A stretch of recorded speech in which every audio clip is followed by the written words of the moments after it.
लबों पर उसके कभी बद्दुआ नहीं होती। बस एक मां है जो कभी खफा नहीं होती। इस तरह मेरे गुनाहों को वो धो देती है। मां बहुत गुस्से में होती है तो रो देती है।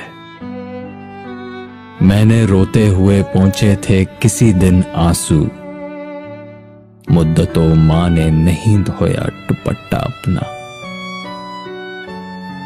अभी जिंदा है मां मेरी, मुझे कुछ भी नहीं होगा।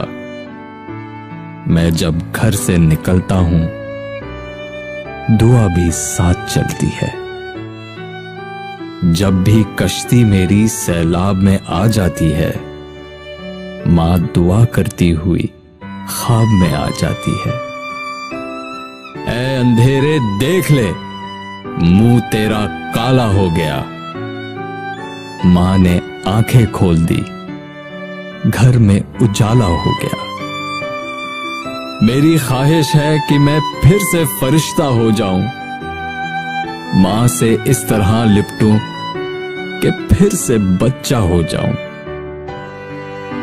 मां के आगे यूं कभी खुलकर नहीं रोना, जहां बुनियाद हो इतनी नमी अच्छी नहीं होती।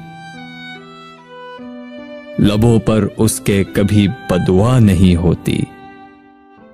बस एक मां है जो कभी खफा नहीं होती।